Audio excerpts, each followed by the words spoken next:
Coralie Dubost, vous assistiez ce matin à Montagnac à la table ronde en présence du ministre de l'Agriculture Julien Denormandie et le Premier ministre Jean Castex. Vous pouvez nous dire ce que vous retirez, vous, des annonces du Premier ministre ? Déjà une grande fierté et un grand honneur d'avoir pu recevoir notre Premier ministre Jean Castex et Julien Denormandie, notre ministre de l'Agriculture, en ces lieux. Et même s'il n'était pas là physiquement, il était là dans les annonces aussi, notre ministre des Comptes publics Olivier Dussopt, qui participe grandement à la décision et à cet apport considérable qui est apporté de façon tout à fait exceptionnelle pour répondre à cette situation exceptionnelle,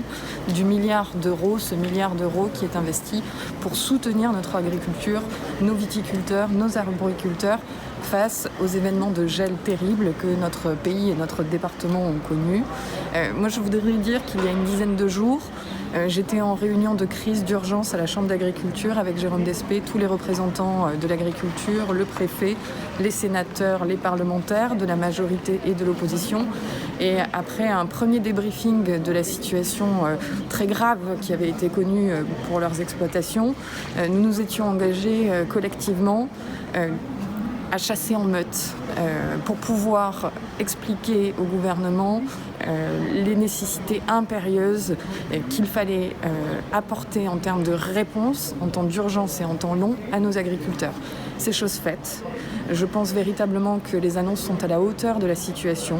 à la fois pour résoudre l'urgence, mais aussi pour préparer l'avenir, parce qu'il y a des questions, notamment assurantielles, que nous connaissons bien, qui sont débattues depuis des années, et le ministre de l'Agriculture l'a redit aujourd'hui, nous allons aussi travailler ce temps long. Donc c'est une bonne nouvelle, ça ne viendra évidemment pas effacer tout ce qui s'est passé sur les exploitations, mais cela permet de reconstruire l'avenir, de redessiner des perspectives, ce qui nous était demandé ce matin par l'ensemble des exploitants.